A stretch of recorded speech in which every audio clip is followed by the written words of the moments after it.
40년이었습니다. 40년을 이 집에서 살았어요. 새벽 4시에 일어나 청소일 나갔던 날들. 손이 트도록 빨래하고 걸레질하던 날들. 남편과 빚을 갚느라 밥값 아껴가며 버티던 날들. 그 모든 날들이 이 집에 있어요. 그런데 지금 제 자식들이 이 집을 팔자고 합니다. 엄마를 요양원에 보내고 이 집을 팔아서 돈으로 나누자고. 엄마는 평생 우리한테 뭘 해주셨어요? 둘째 딸이 한 말입니다.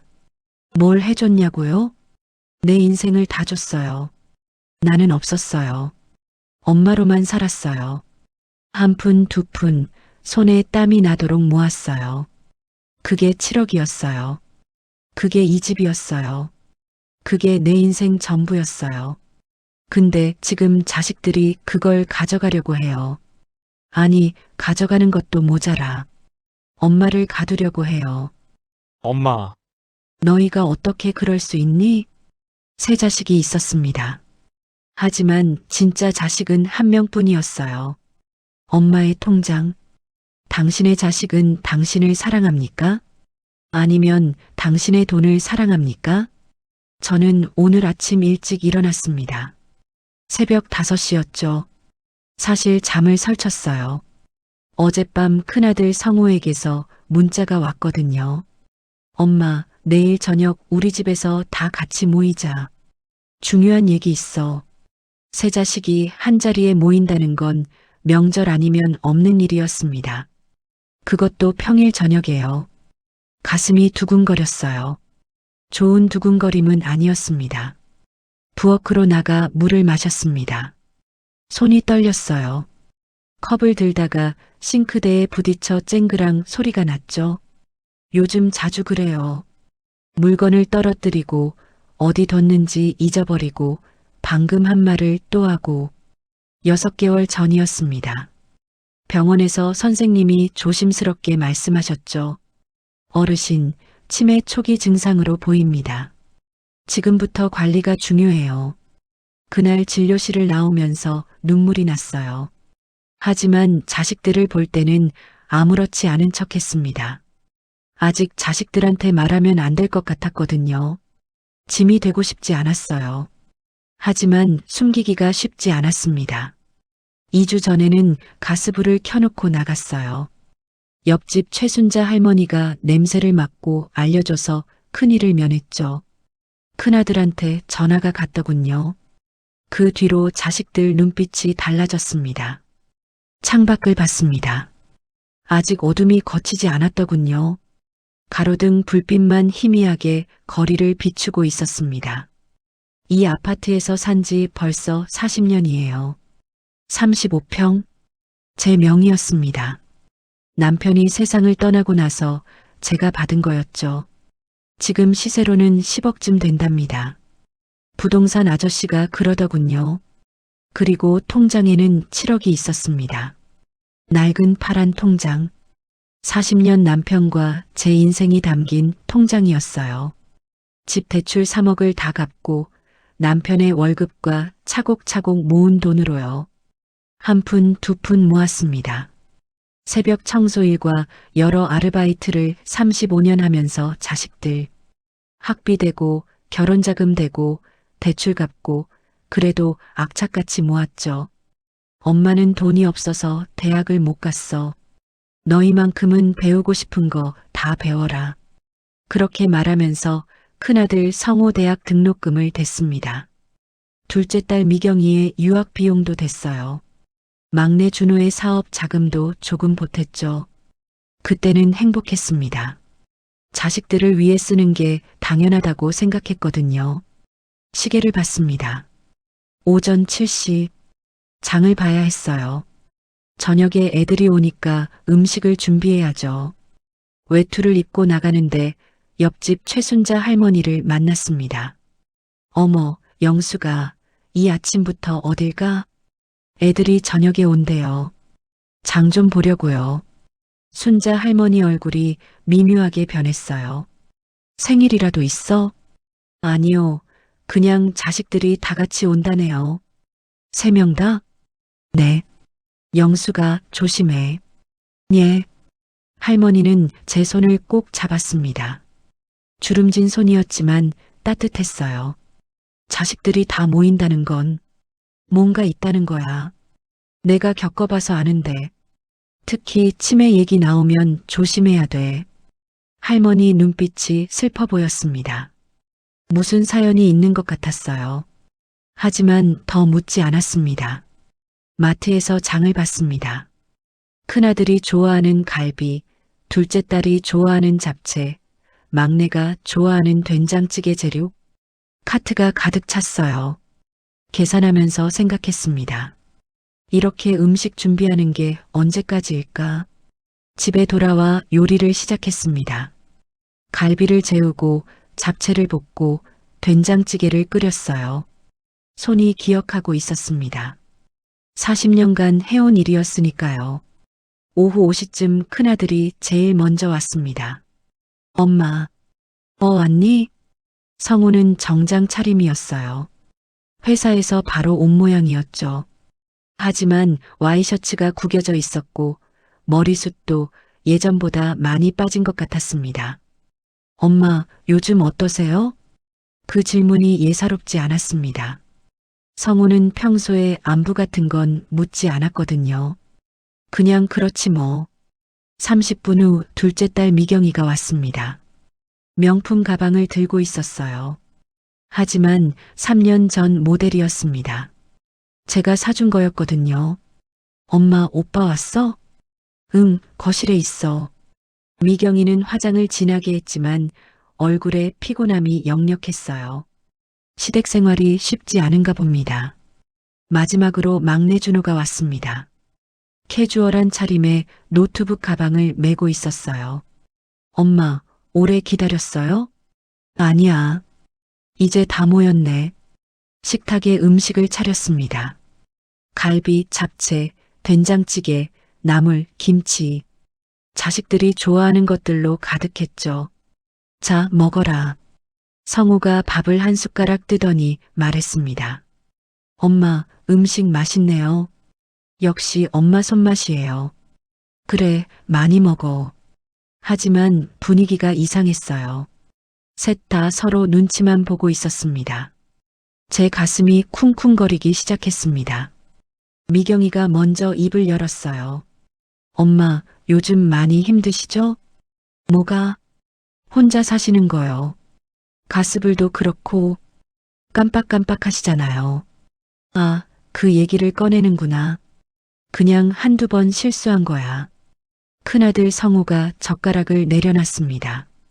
엄마, 솔직하게 말씀드릴게요. 옆집 할머니한테 들었어요. 엄마가 요즘 같은 말을 반복하신다고. 그리고 병원 다니신다고. 심장이 철렁 내려앉았습니다. 누가 그래?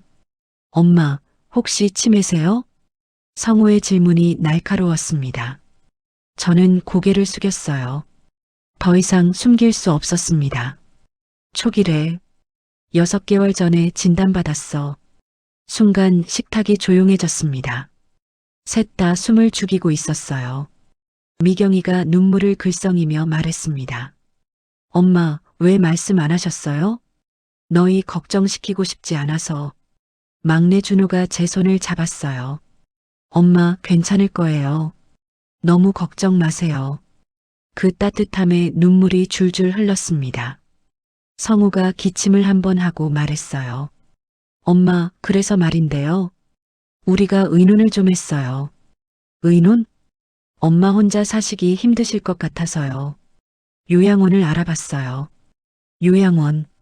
그 단어가 귓가를 때렸습니다. 요양원? 네. 좋은 데예요. 간호사 선생님들도 계시고 치매 전문 프로그램도 있대요.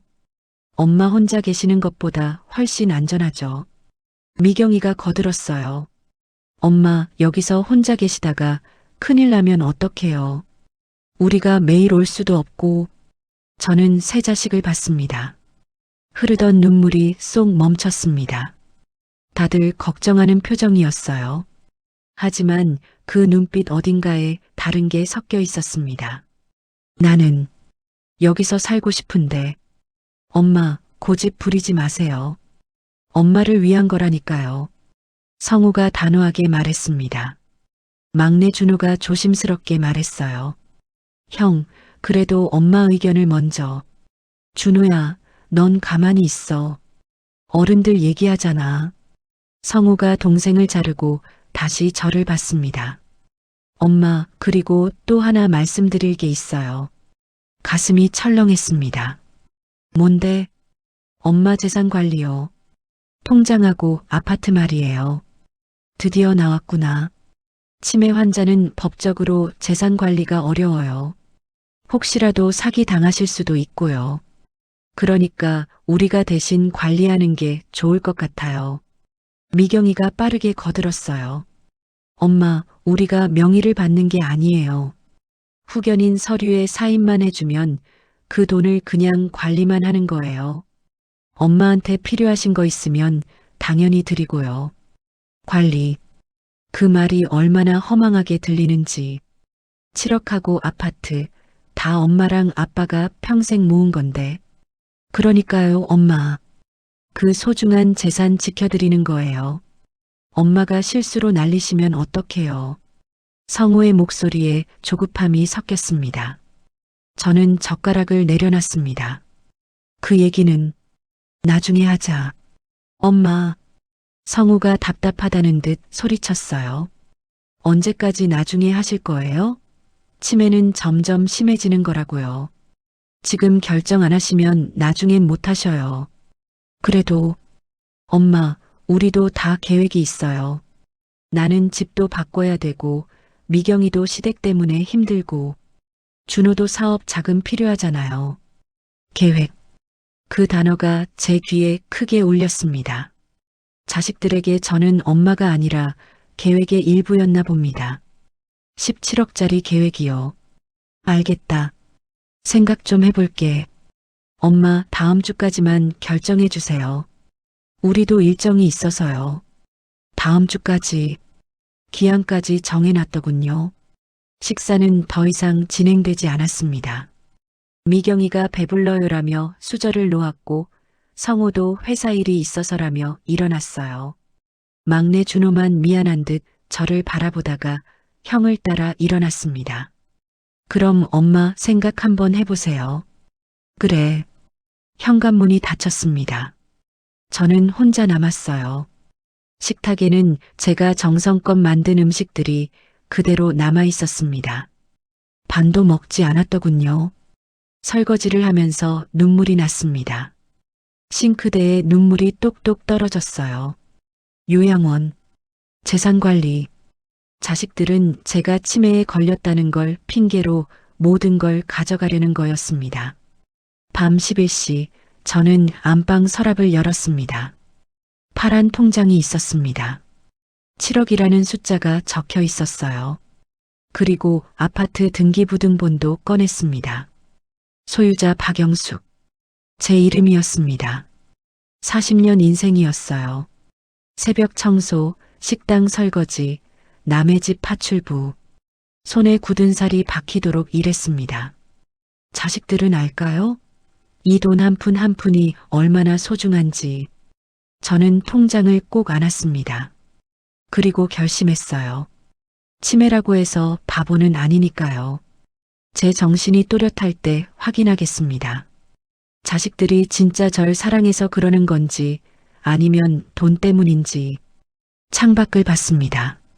달이 떠 있었어요. 차가운 달이었습니다. 혼자 중얼거렸습니다. 미안하다, 애들아. 아직은 너희에게 내 재산을 줄 수 없을 것 같다.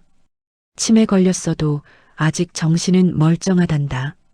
다음 날 아침, 아니 새벽부터 눈이 떠졌습니다. 어젯밤 결심한 일이 머릿속을 맴돌았거든요. 거울을 봤어요. 63세 여자가 서 있었습니다.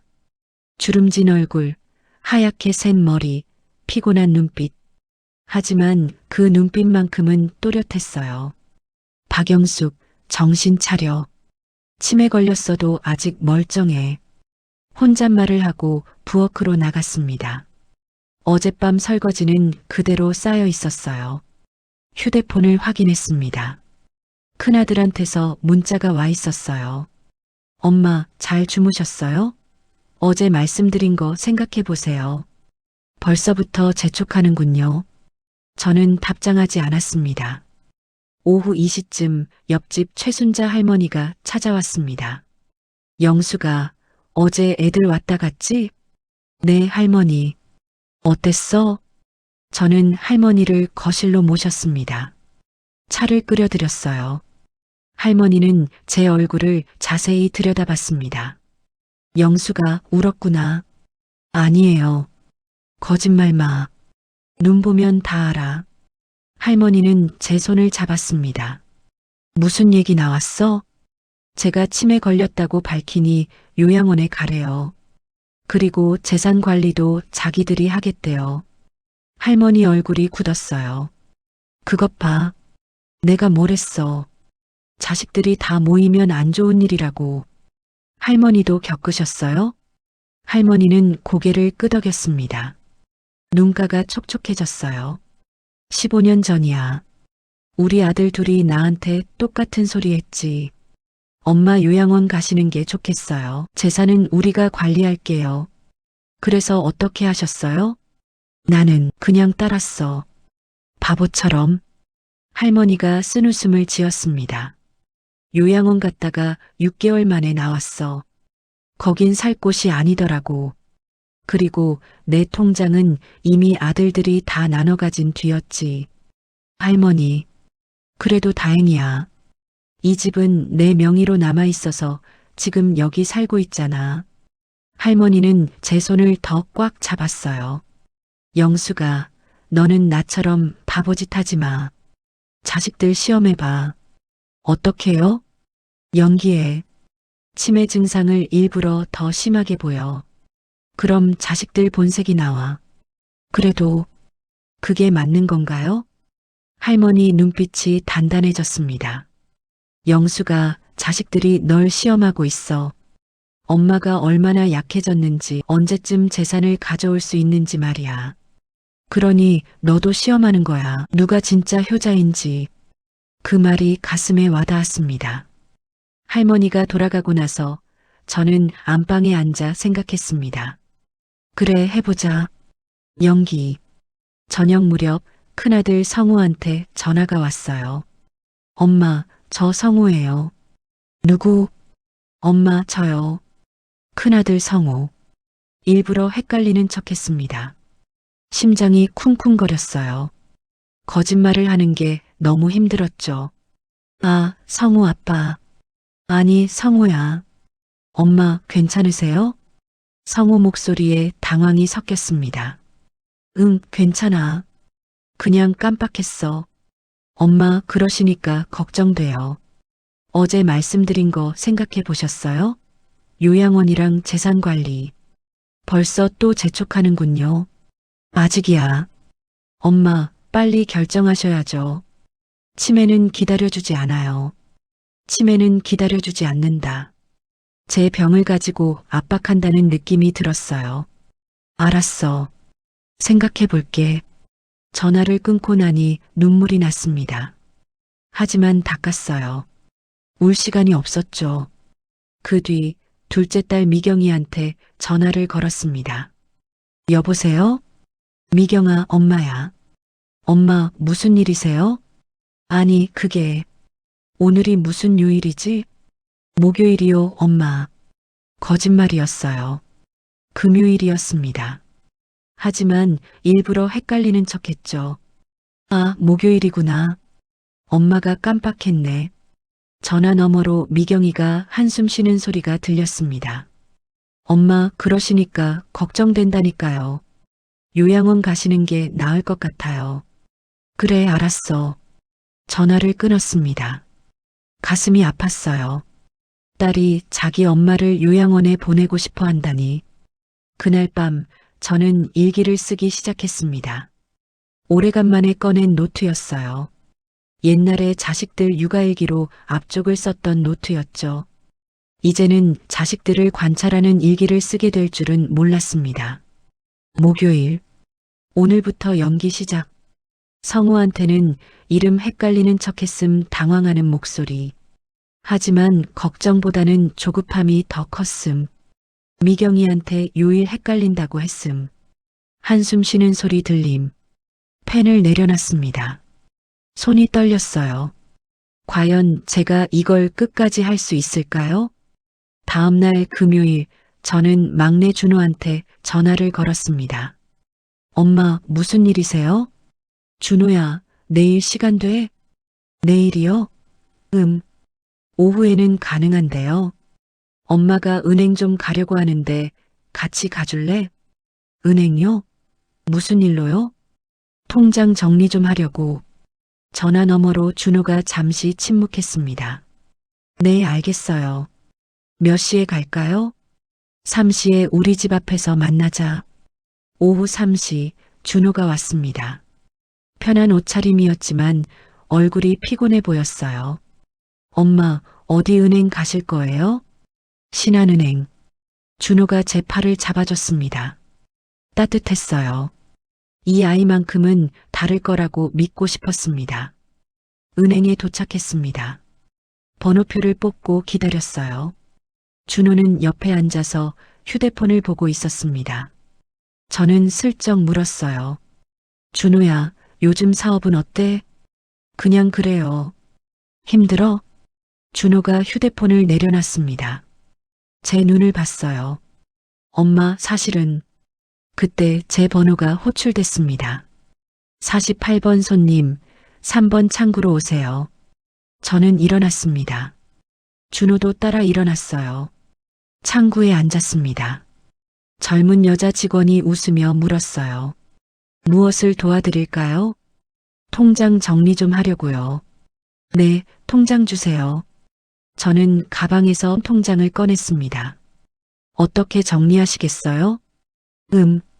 일부 인출하고 싶은데. 그때 일부러 말을 멈췄습니다. 그리고 준호를 봤어요. 준호야, 엄마가 얼마 찾으려고 했더라. 준호가 당황한 표정을 지었습니다.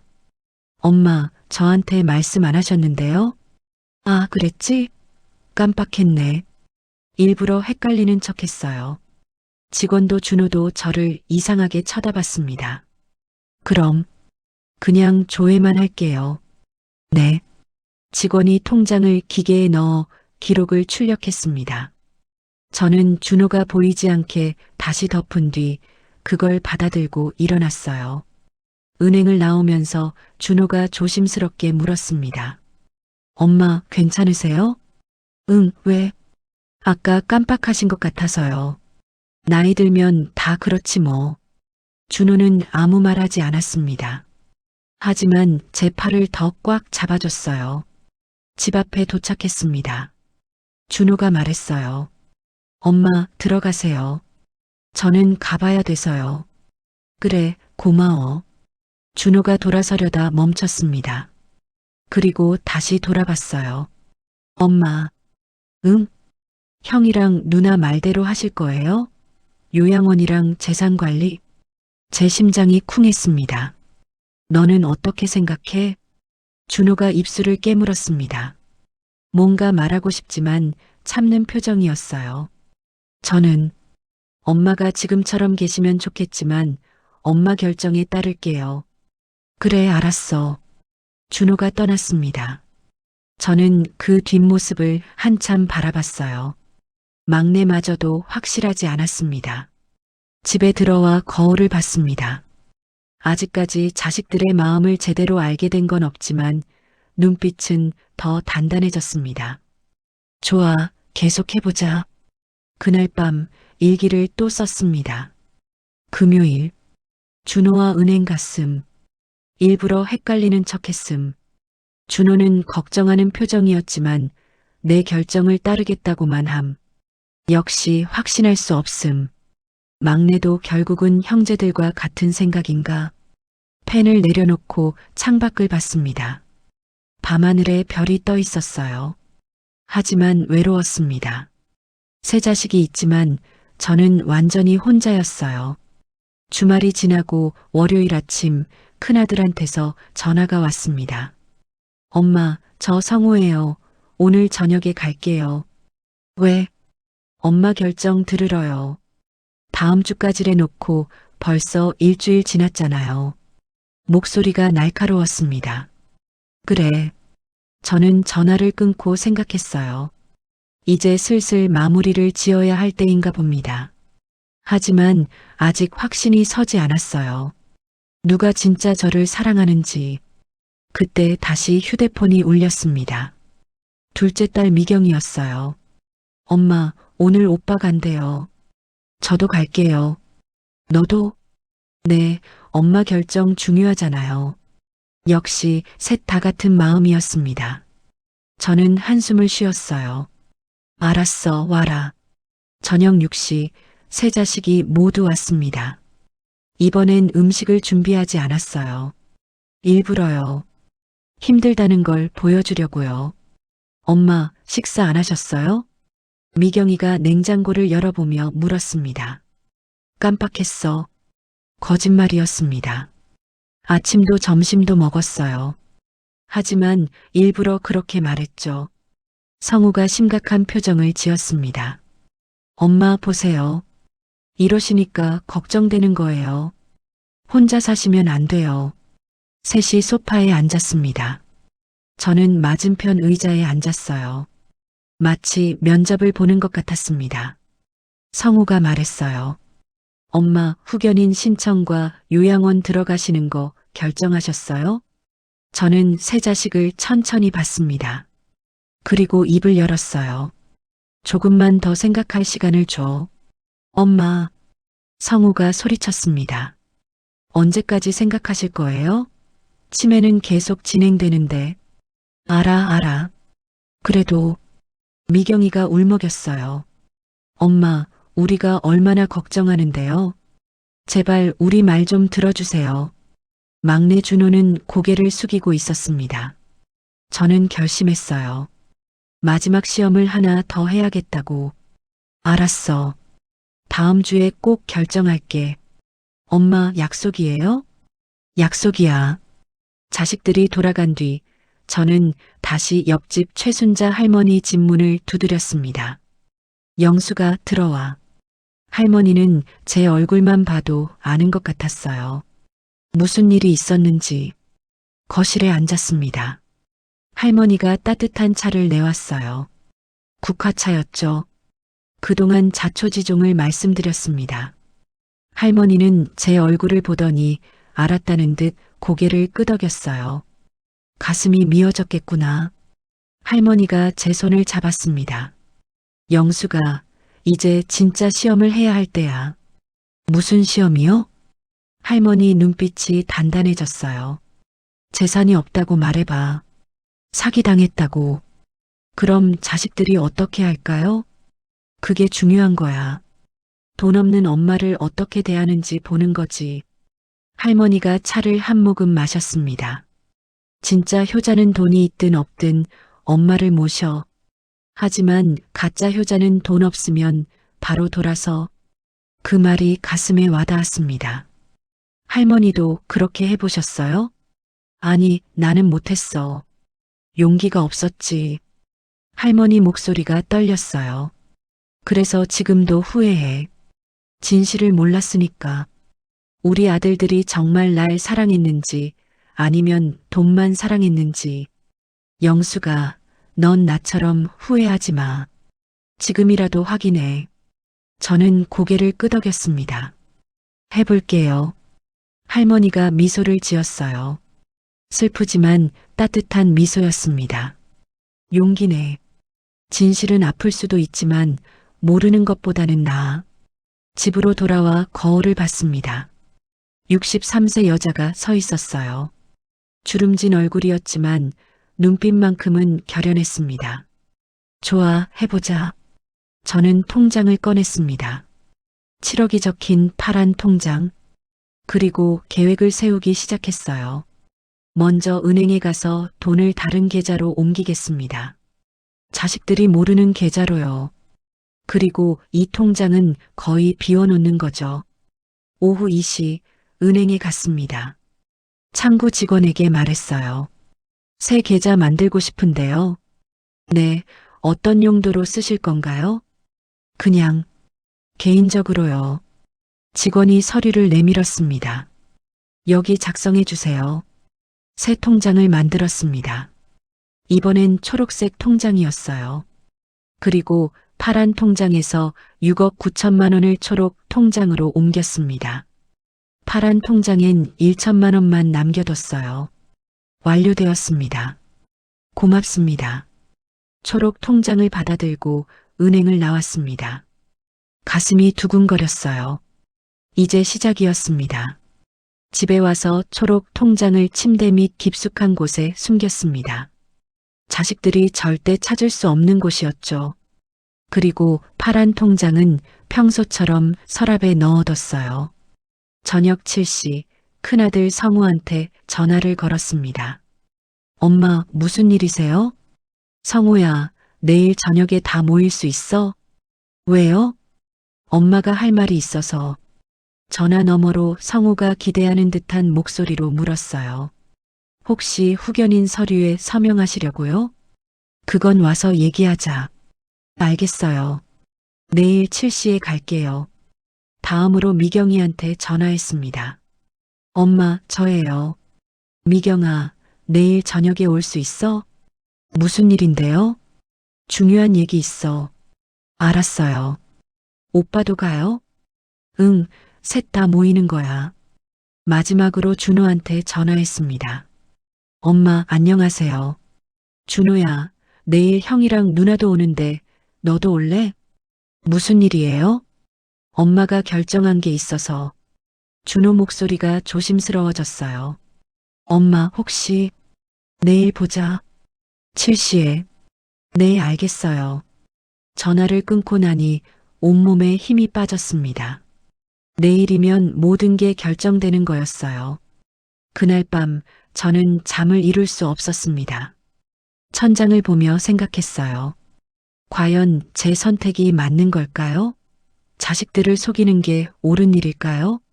하지만 자식들도 저를 속였습니다. 엄마를 사랑한다고 하면서 사실은 돈을 원했죠. 새벽 3시쯤 저는 일기를 꺼냈습니다. 목요일 밤, 내일 자식들에게 거짓말을 하게 됩니다. 재산이 없다고, 사기를 당했다고. 이게 엄마가 할 짓인가 싶지만 다른 방법이 없어요. 진실을 알아야 합니다. 누가 진짜 저를 사랑하는지. 펜을 내려놓고 창밖을 봤습니다. 동쪽 하늘이 밝아오고 있었어요. 금요일 아침이 밝았습니다. 저는 평소처럼 일어나 청소를 했습니다. 요리도 했어요. 저녁에 자식들이 올 거니까요. 하지만 마음은 무겁였습니다. 오후 5시쯤 옆집 최순자 할머니가 찾아왔습니다. 영수가 오늘이지? 네. 준비됐어? 잘 모르겠어요. 할머니가 제 어깨를 토닥였어요. 괜찮아. 넌 잘할 거야. 할머니, 만약에 셋 다 저를 버리면 어떡해요? 할머니 눈빛이 슬퍼졌습니다. 그럼 그게 진실이야. 아픈 진실이지만 그래도 전 어떻게 살아요? 나처럼 살면 되지. 혼자서. 할머니가 쓴웃음을 지었어요. 영수가 혼자 사는 것도 나쁘지 않아. 적어도 배신당하지는 않으니까. 저는 할머니 손을 꼭 잡았습니다. 고맙습니다, 할머니. 뭘, 이웃끼리 당연한 거지. 할머니가 돌아가고 나서 저는 마지막 준비를 했습니다. 거울을 봤어요. 오늘은 화장을 조금 했습니다. 자식들 앞에서 초라해 보이고 싶지 않았어요. 저녁 7시 초인종이 울렸습니다. 큰아들 성우였어요. 엄마 왔어요. 어서 와. 성우는 정장 차림이었지만 넥타이를 느슨하게 풀어놓고 있었습니다. 회사에서 온 모양이었죠. 10분 후 둘째 딸 미경이가 왔습니다. 엄마, 왔니? 미경이는 평소보다 화장이 진했어요. 그러나 화장이 감추지 못한 긴장한 표정이 드러났습니다. 마지막으로 막내 준호가 왔어요. 엄마, 늦어서 죄송해요. 아니야, 이제 다 모였네. 세 자식이 거실 소파에 앉았습니다. 저는 맞은편 의자에 앉았어요. 마치 재판정 같았습니다. 성우가 먼저 입을 열었어요. 엄마, 오늘 무슨 말씀 하시려고 하신 거예요? 저는 심호흡을 했습니다. 손이 떨렸어요. 하지만 참았습니다. 애들아, 엄마가 미안한 말을 해야겠어. 세 자식이 긴장한 표정으로 저를 봤습니다. 사실은 목소리가 떨렸어요. 거짓말을 하는 게 너무 힘들었습니다. 엄마가 사기를 당했어. 순간 거실이 조용해졌습니다. 뭐라고요? 성우가 앞으로 몸을 기울였어요. 사기요? 응. 며칠 전에 전화가 왔었어. 은행 직원이라고 하면서 거짓말을 이어갔습니다. 보이스피싱이었어. 엄마가 치매 때문에 정신이 없어서 그냥 시키는 대로 했어. 엄마, 그래서 돈이 어떻게 됐는데요? 미경이가 떨리는 목소리로 물었습니다. 저는 고개를 숙였어요. 다 날렸어. 7억 다. 쿵. 누가 뭔가를 떨어뜨린 소리가 났습니다. 첫째 성우였어요. 손에 들고 있던 휴대폰을 떨어뜨렸죠. 뭐라고요? 7억을? 미안해. 엄마가 정신이 없어서. 미경이가 벌떡 일어났습니다. 엄마, 진짜예요? 진짜 다 없어진 거예요? 응. 이게 무슨. 엄마, 어떻게 그럴 수가 있어요? 미안해. 미안하다고요? 7억이 날아갔는데 미안하다고만 하시면 어떡해요? 성우 목소리가 점점 커졌습니다. 그 돈으로 우리가 뭘 할 수 있었는데 라며 분통을 터뜨렸습니다. 그 말이 가슴에 꽂혔습니다. 우리가 뭘 할 수 있었는데 엄마가 아니라 우리였어요. 미경이가 울먹이며 말했어요. 엄마, 경찰에 신고는 했어요? 응. 경찰에서는 나 같은 피해자가 많다고 찾기는 어려울 거라고 하더라. 이제 어떡해요? 창피해서 어떻게 얼굴을 들고 다녀요? 두 자식이 저를 원망하고 있었습니다. 앞으로 생활비는 어떻게 하시고요? 그때 막내 준호가 일어났어요. 천천히 제 옆으로 걸어왔습니다. 엄마가 치매 걸려서 어쩔 수 없었던 건데 너무 뭐라 하시는 거 아니에요? 너무한 게 아니라 상황이 그렇잖아. 조금만 빨리 돈을 받았어도 이런 일은 없었을 텐데. 그래도 그만해요. 엄마도 힘드셨을 텐데. 뭘 그만해. 성우가 소리쳤습니다. 하지만 준호는 물러서지 않았어요. 준호가 단호하게 말했습니다. 엄마가 평생 우리한테 얼마를 쓰셨는데 7억 하나 잃었다고 이렇게 원망해요? 미경이가 눈물을 닦으며 말했어요. 준호야, 너는 몰라. 내가 시댁에서 얼마나 돈 때문에. 누나, 그건 누나 문제예요. 엄마 문제가 아니에요. 준호가 다시 저를 봤습니다. 엄마, 괜찮아요. 속상하시겠지만 돈은 제가 벌면 돼요. 그 한마디에 눈물이 났습니다. 준호야, 엄마는 제가 모실게요. 형이랑 누나는 신경 쓰지 마세요. 성우가 비웃었습니다. 내가 뭘로 모시는데? 넌 빚도 있잖아. 그래도 할 거예요. 웃기는 소리 하네. 넌 능력도 없으면서. 형? 준호 목소리가 떨렸어요. 하지만 단호했습니다. 누나랑 형은 엄마 돈 때문에 매번 엄마 보러 오는 거잖아요. 순간 거실이 조용해졌습니다. 성우와 미경이가 입을 다물었어요. 준호가 저를 봤습니다. 눈에 눈물이 고여 있었어요.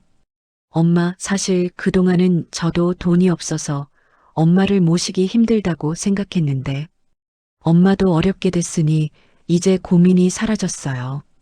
그냥 저랑 살아요. 작은 집이지만 같이 살 수 있어요. 저는 준호를 꼭 안았습니다.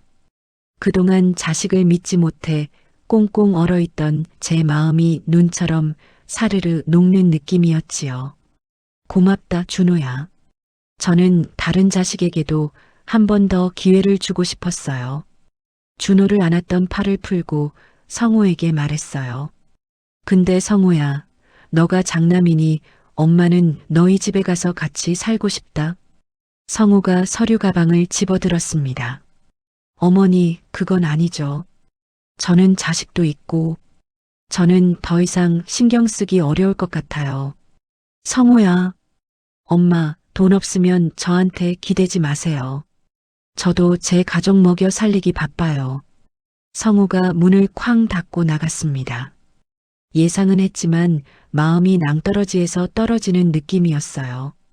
남아있는 딸에게도 말했습니다. 미경아, 사기를 당한 건 미안해. 됐어요. 엄마도 이제 늙으셨으니까 실수할 수 있죠. 미경이의 목소리는 차가웠습니다. 미경아, 너가 딸이니 조금만 나와 같이 사는 게 어떠냐? 그게 편할 것 같은데. 엄마, 요양원 가시는 게 더 편하게 지내시는 거예요. 이만 갈게요. 그러곤 막내에게도 한마디 했습니다. 준호야, 너도 말은 쉽지만 모시는 게 좀 쉽니까? 사업비 때문에 자기 앞가림도 힘든 애가 무슨 어머니를 모시겠다고 그러는 거야. 너만 효자인 척 하지 말고 잘 생각해봐. 그리고 가방을 챙겨 나갔습니다. 거실에는 저와 준호만 남았어요. 문이 닫히는 소리를 듣자 저도 모르게 자식에게 버림받은 기분에 아이처럼 엉엉 눈물이 터져 나왔습니다.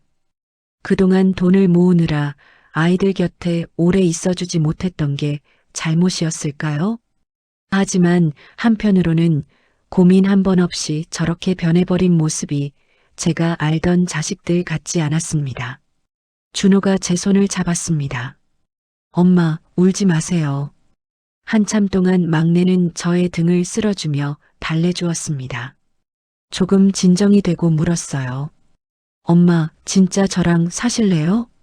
저는 고개를 끄덕이며 말했어요. 생각해 볼게. 엄마, 돈 없어도 돼요. 우리 둘이서 잘 살 수 있어요. 엄마는 걱정 마세요. 준호가 부엌으로 가더니 물을 한 잔 가져왔습니다. 엄마, 물 드세요. 고맙다. 엄마, 내일부터 제가 자주 올게요. 밥도 해드리고 청소도 도와드릴게요. 준호야, 내일은? 시간 만들 수 있어요. 엄마가 더 중요하니까요. 준호가 싱크대에 쌓인 설거지를 하기 시작했어요. 엄마, 앉아 계세요. 제가 할게요. 설거지하는 준호 뒷모습을 보니 눈물이 또 났습니다. 이 아이는 정말 달랐어요. 진심으로 저를 사랑했습니다. 설거지를 끝낸 준호가 돌아왔습니다. 엄마, 이제 쉬세요. 저는 내일 다시 올게요. 그래, 조심해서 가라. 네. 엄마, 너무 걱정하지 마세요. 다 잘 될 거예요. 같이 사는 거 생각해 보세요. 저는 기다릴게요. 준호가 돌아가고 나서 저는 소파에 주저앉았습니다. 온몸에 힘이 빠졌어요. 시험은 끝났습니다. 결과는 명확했어요. 큰아들과 둘째 딸은 돈 때문에 저를 찾아왔던 거였습니다. 돈이 없으니 바로 돌아섰죠. 하지만 막내 준호는 달랐어요. 그 아이만은 진심으로 저를 사랑했습니다. 저는 일기를 꺼냈습니다. 금요일 밤, 시험이 끝났습니다. 성호와 미경이는 예상대로였어요. 하지만 준호는 달랐습니다. 그 아이는 진짜였어요. 이제 알았습니다. 누가 진짜 효자인지. 펜을 내려놓고 침대 밑을 봤습니다. 초록 통장이 거기 숨어 있었어요. 7억은 그대로 있었습니다. 하지만 제 마음엔 구멍이 뚫린 것 같았어요. 두 자식을 잃은 기분이었습니다. 토요일 아침 저는 일찍 눈이 떴습니다. 창밖을 봤어요. 해가 밝게 떠오르고 있었습니다. 어젯밤 일이 꿈만 같았어요. 큰아들과 둘째 딸이 돌아선 일, 그리고 막내 준호만 남은 일. 가슴이 아팠습니다. 하지만 동시에 후련했어요. 이제 알았으니까요. 누가 진짜인지. 부엌으로 나가 물을 마셨습니다. 싱크대가 깨끗했어요. 어젯밤 준호가 설거지해 준 거였죠. 그 모습이 떠올랐습니다. 묵묵히 설거지하던 준호 뒷모습. 엄마 앉아 계세요. 제가 할게요. 눈물이 또 났어요. 휴대폰을 확인했습니다. 준호한테서 문자가 와 있었어요. 엄마, 잘 주무셨어요? 오늘 점심 먹으러 갈게요. 맛있는 거 사드릴게요. 따뜻한 문자였습니다. 하지만 큰아들과 둘째 딸한테서는 아무 연락이 없었어요. 오전 10시쯤 현관 초인종이 울렸습니다. 누구일까요? 혹시 준호인가? 문을 열었습니다. 옆집 최순자 할머니였어요. 영수가 어제 어땠어? 할머니. 할머니는 제 얼굴만 봐도 알았나 봅니다. 들어와 봐. 할머니 집으로 갔습니다. 거실에 앉았어요. 다 얘기해봐. 저는 어젯밤 일을 모두 말했습니다. 거짓말한 것, 성우와 미경이가 돌아선 것, 그리고 준호만 남은 것. 할머니가 고개를 끄덕였습니다. 역시 그랬구나. 할머니, 제가 잘한 걸까요? 잘했어. 이제 넌 진실을 알잖아. 근데 너무 아파요. 두 자식을 잃은 것 같아요. 할머니가 제 손을 잡았습니다.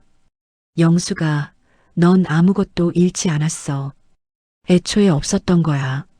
무슨 말씀이세요? 성우랑 미경이는 진짜 자식이 아니었어. 그냥 돈을 보는 사람들이었지. 할머니 목소리가 단호했어요. 하지만 준호는 달라. 그 애는 진짜 내 자식이야. 할머니, 이제 마음 편하게 먹어. 준호한테 잘해줘. 그 애는 자격이 있어. 할머니 말이 위로가 됐습니다. 집으로 돌아왔습니다. 점심시간쯤 준호가 왔어요. 엄마 왔어요. 손에 음식이 가득 들려 있었습니다. 이게 뭐니? 엄마 좋아하시는 갈비탕이요. 그리고 반찬도 사왔어요. 준호야, 이거 비쌌을 텐데. 괜찮아요. 엄마 그동안 저희에게 말도 못하고 많이 속상하셨을 텐데 잘해드리고 싶어서요. 준호가 식탁에 음식을 차렸습니다. 자, 드세요. 갈비탕 김이 모락모락 올라왔어요. 맛있어 보였습니다. 같이 먹자. 네. 둘이서 마주 앉아 밥을 먹었습니다. 준호가 계속 제 그릇에 고기를 올려줬어요. 엄마, 많이 드세요. 기운 내셔야죠. 고맙다. 엄마, 어제 형이랑 누나 연락 왔어요? 아니. 준호가 잠시 침묵했습니다. 괜찮아요. 저만 있으면 되죠. 준호야, 나 때문에 미안해. 왜요? 나 때문에 형이랑 누나 사이가 나빠진 거 아니냐? 준호가 고개를 저었습니다. 엄마, 저는 원래 형이랑 누나랑 별로 안 친했어요. 그래도, 엄마, 솔직히 말씀드릴게요. 준호가 젓가락을 내려놨습니다. 저는 어렸을 때부터 알았어요. 형이랑 누나가 엄마를 어떻게 생각하는지. 뭐라고? 형은 항상 엄마한테 돈 달라고만 했어요. 대학 등록금, 결혼 자금, 전세 보증금. 매번 엄마 돈으로 해결했죠. 준호 목소리가 조금 떨렸어요. 누나도 마찬가지였어요. 결혼할 때 엄마가 반대하셨다고 원망했잖아요. 근데 사실 누나는 시댁 재산만 보고 결혼한 거였어요. 그걸 어떻게 알아? 누나가 저한테 말했어요. 시댁이 부자니까 결혼하면 편하게 살 수 있을 거라고.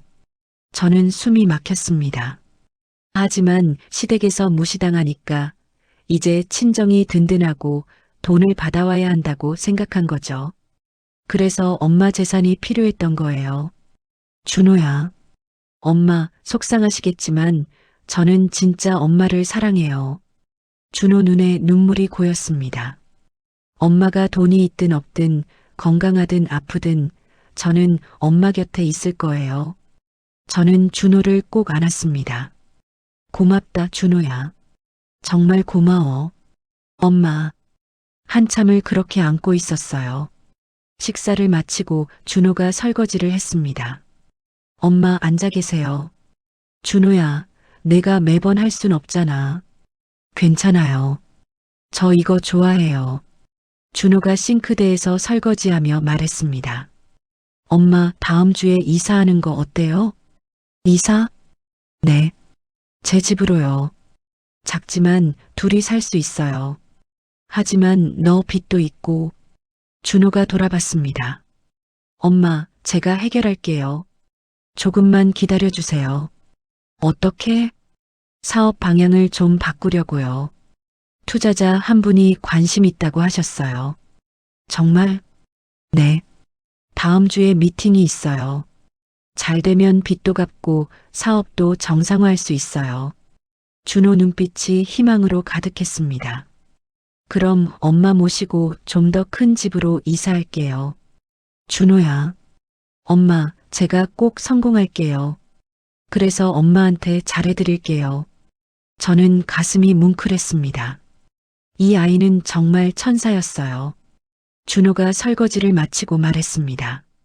엄마, 저 이제 가봐야 돼요. 오늘 투자 제안서 만들어야 해서요. 그래, 가거라. 내일 또 올게요. 엄마 혼자 계시지 마시고 뭐 필요하신 거 있으면 전화 주세요. 알았어. 준호가 나갔습니다. 문이 닫히고 나니 집이 조용했어요. 저는 안방으로 갔습니다. 침대 밑을 봤죠. 초록 통장이 숨어 있었습니다. 통장을 꺼냈어요. 7억. 이제 결정할 때가 됐습니다. 이 돈을 어떻게 할지 일기를 꺼내 썼습니다. 토요일. 준호가 정말 천사 같아요. 그 아이는 진심이에요. 이제 결정했습니다. 이 돈은 준호한테 줄 겁니다. 명의 변경은 나중에 하더라도 준호 사업 자금부터 먼저 도와줄 거예요. 펜을 내려놓았습니다. 하지만 뭔가 걸렸어요. 정말 이게 맞을까요? 준호한테 돈을 주면 성우와 미경이는 어떻게 반응할까요? 더 화를 낼까요? 아니면 그때 휴대폰이 울렸습니다. 큰아들 성우였어요. 심장이 쿵했습니다. 어제 이후 처음 연락이었죠. 여보세요? 엄마, 저예요. 성우 목소리가 차가웠습니다. 무슨 일이야? 엄마, 제가 좀 알아봤어요. 뭘? 보이스피싱이요. 돈 보낸 통장 주인한테 손해배상은 청구하셨어요? 아직? 그럼 같이 가요. 혹시 돈을 찾을 수도 있잖아요. 순간 당황했습니다. 사기를 당한 게 거짓말인데 경찰서에 가면 들통나겠죠. 성우야, 그건 나중에. 왜요? 빨리 신고해야 찾을 확률이 높아요. 알았어. 생각해 볼게. 엄마, 그리고 한 가지 더요. 뭔데? 성우 목소리가 더 차갑게 식었습니다. 혹시 준호한테 돈 주시는 거 아니죠? 심장이 철렁했습니다. 무슨 소리야? 엄마, 7억은 다 없어졌다고 하셨잖아요. 그런데 혹시 준호한테 몰래 주신 거 아니에요? 아니야. 정말 다 없어졌어. 진짜요? 진짜야. 그럼 아파트는요? 아파트 명의는 그대로죠? 그래. 나중에 그 아파트는 3등분하는 거 맞죠? 우리 셋이서 아파트마저 노리는 거였습니다. 그건 나중에 얘기하자. 엄마, 미경이나 준호한테만 주시면 안 돼요. 공평하게 해주셔야죠. 알았어. 전화를 끊었습니다. 손이 떨렸어요. 성우는 여전히 재산을 포기하지 않고 있었습니다. 저녁 무렵 둘째 딸 미경이한테서도 전화가 왔습니다. 엄마, 미경아, 엄마 생각해 봤는데요. 그래도 엄마니까 연락드려요. 고맙구나. 근데 엄마 정말 7억 다 없어진 거 맞죠? 역시 미경이도 마찬가지였습니다. 그래. 아파트는요? 아파트는 있어. 그럼 다행이네요. 나중에 아파트 팔면 우리 셋이서 나눠 갖는 거죠? 엄마, 저도 잘 챙겨주셔야 돼요. 엄마 하나밖에 없는 딸이에요. 알았어. 그리고 엄마 요양원은 아직 생각 안 하셨어요? 가슴이 철렁했습니다. 요양원? 네. 엄마 혼자 사시기 힘드시잖아요. 준호도 바쁠 텐데 매일 못 가죠. 생각해 볼게. 빨리 결정하세요. 좋은 곳은 대기가 길어요. 전화를 끊었습니다. 성우와 미경이 모두 똑같았어요. 돈이 없으니 일단 물러났지만 아파트는 포기하지 않았습니다. 그리고 저를 요양원에 보내려는 계획도 그대로였죠. 저는 소파에 주저앉았습니다. 이제 확실히 알았어요. 큰아들과 둘째 딸은 끝까지 재산만 노릴 거였습니다. 일요일 아침 준호가 또 찾아왔습니다. 엄마 아침 드셨어요? 아직? 그럼 제가 해드릴게요. 준호가 부엌으로 가서 계란 프라이와 토스트를 만들었어요. 엄마, 여기 앉으세요. 소박한 아침이었지만 따뜻했습니다. 준호야. 네, 엄마. 너한테 할 말이 있어.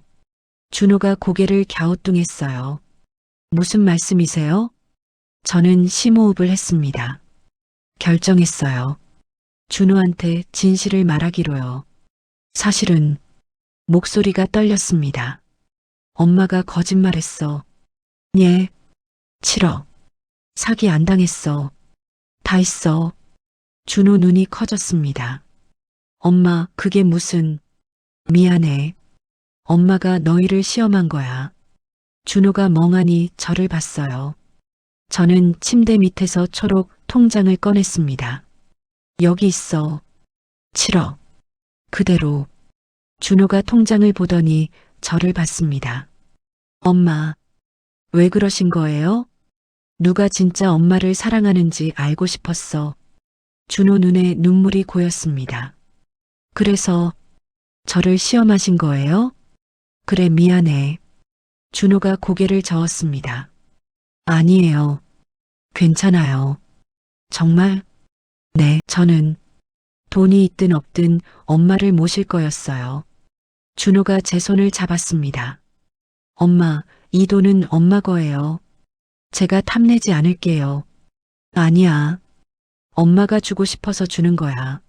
엄마, 준호야, 넌 자격이 있어. 진짜 효자니까. 저는 통장을 준호 손에 쥐어줬습니다. 2억 가져가. 내 빚 갚고 사업 자금으로 써. 엄마 안 돼요.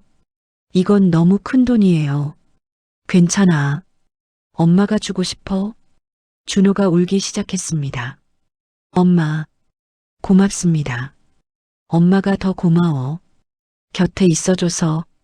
둘이서 한참을 울었습니다. 준호가 눈물을 닦으며 말했어요. 엄마, 그럼 형이랑 누나는요? 그 애들은 나중에 생각할게. 엄마, 제 생각에는 준호가 조심스럽게 말했습니다. 형이랑 누나한테는 말씀 안 하시는 게 나을 것 같아요. 왜? 알면 또 싸움 날 거예요. 그냥 없다고 하세요. 준호 말이 맞았습니다. 그래, 그렇게 할게. 하지만 마음 한편이 무거웠어요. 두 자식을 완전히 포기하는 기분이었습니다. 월요일 아침 저는 일찍 일어났습니다. 어젯밤 준호와 헤어진 뒤로 잠을 설쳤어요. 2억을 주기로 한 결정이 맞는 건지, 큰아들과 둘째 딸은 어떻게 될지 계속 생각이 맴돌았습니다. 창밖을 봤어요. 비가 내리고 있었습니다. 가을비였죠. 부엌으로 나가 커피를 끓였습니다. 손이 떨렸어요. 오늘 준호와 은행에 가기로 했거든요. 2억을 준호 계좌로 옮기는 날이었습니다. 오전 10시 준호가 왔습니다. 엄마, 준비되셨어요? 응. 엄마, 정말 괜찮으세요? 너무 큰 돈인데. 괜찮아. 엄마가 주고 싶어서 주는 거야. 준호가 우산을 펼쳤습니다. 그럼 가요. 비를 맞으며 은행으로 갔습니다. 준호가 우산을 제 쪽으로 기울여 줬어요. 자기는 어깨가 젖어도 말이죠. 준호야, 너도 들어와야지. 괜찮아요, 엄마. 은행에 도착했습니다. 번호표를 뽑고 기다렸어요. 준호는 제 옆에 조용히 앉아 있었습니다. 52번 손님, 3번 창구로 오세요. 저희는 창구로 갔습니다. 직원이 미소를 지으며 물었어요. 무엇을 도와드릴까요? 계좌이체 하려고요. 2억이요.